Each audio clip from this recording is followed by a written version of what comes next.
महाविराज ब्लॉगमध्ये पुन्हा एकदा तुमचं स्वागत आहे। हा ट्रेंडिंग वीक चालू आहे। ट्रेंडिंग वीक म्हणजे कसं, आत्ता जस्ट महात्मा ज्योतिबा फुले जयंती, डॉक्टर बाबासाहेब आंबेडकर जयंती आणि आज चक्रवर्ती सम्राट अशोक जयंती। तर नाशिकमध्ये जयंतीचा उत्सव धूमधडाक्यात चालू आहे। तर ह्याच धूमधडाक्याचं कव्हरेज करण्याकरता आज सम्राट अशोक जयंतीनिमित्त कार्यक्रम होतो आहे। त्या कार्यक्रमानिमित्त मी इकडे आलेलो आहे। स्तंभपासून त्रिनेश्मी बुद्धलेणीपर्यंतची रथयात्रा होते। तर त्या रथयात्रेचं पूर्ण कव्हरेज आपण करणार आहे। जो की कार्यक्रम आहे तो आजच्या ब्लॉगमध्ये तुम्हाला दाखवण्यात येणार आहे। सर तुम्हाला हा व्हिडिओ जर आवडला असेल तर चॅनलला नक्की लाईक करा, शेअर करा, सबस्क्राईब करा।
अशोका तू महान है, अशोका तू महान है। धरती की शान है, भारत का मान है। धरती की शान तू है, भारत का मान। तेरी मुट्ठियों में बंद तूफान है। अशोका तू महान है, अशोका तू महान है, अशोका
सर्वांनी लक्ष द्या. आवाज येतोय सगळ्यांना? मागे आवाज येतोय? जमीन नाही ना सकाळपासून. जीवन कार्याविषयी माहिती करून देण्यासाठी आज आपल्याला जे व्याख्याते लाभलेले आहेत आदरणीय अतुल भोसेकर सर, त्याचप्रमाणे महान छत्रपती सम्राट अशोक जयंती महोत्सव समितीच्या माध्यमातून जे निमंत्रित प्रमुख पाहुणे या ठिकाणी उपस्थित आहेत, त्यामध्ये कॅप्टन कुणाल गायकवाड सर, त्याचप्रमाणे ब्रह्मनायिका महिला मंडळाच्या अध्यक्षा माधवीताई शिरसाट, त्याचप्रमाणे डॉक्टर बाबासाहेब आंबेडकर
आणि महत्त्वाचं म्हणजे जेवढे आयोजक समितीचे सदस्य आहेत या सर्वांचं खूप मनापासून अभिनंदन.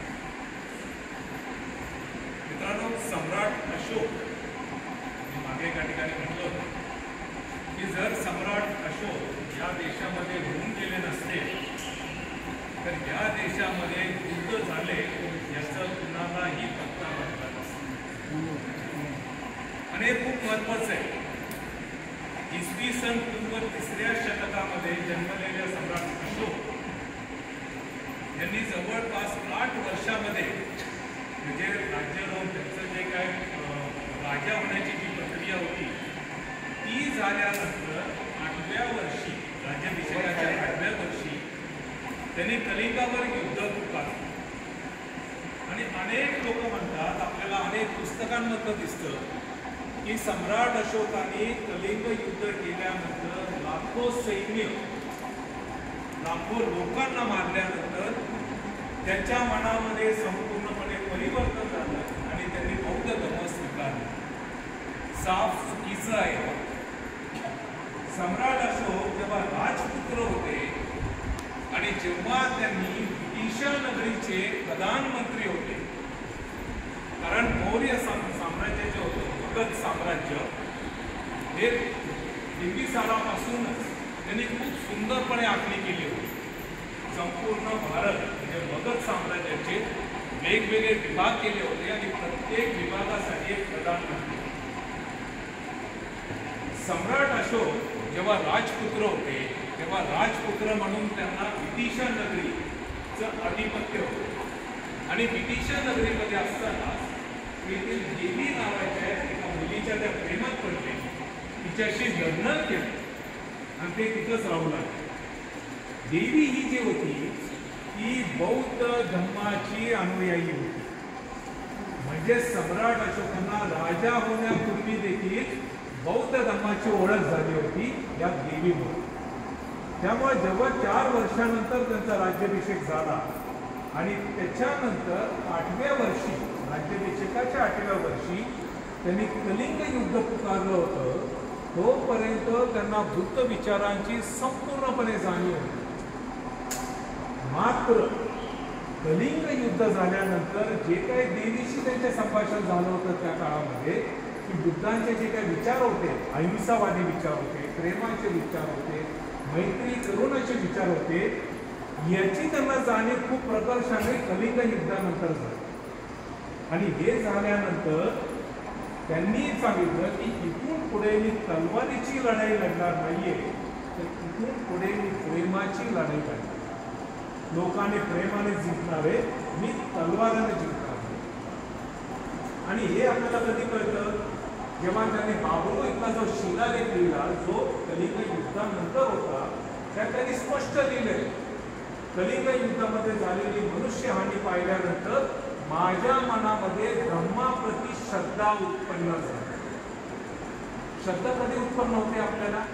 जेव्हा खाली धम्माची जाणीव होते, जाणीव झाल्यानंतर जेव्हा त्याची प्रकर्षण जाणीव होते एका विशिष्ट घटनेनंतर, त्यावेळेस श्रद्धा होते. म्हणजेच याचा अर्थ सम्राट अशोकांना खूप पूर्वी बुद्धविचारांची जाणीव झाली होती.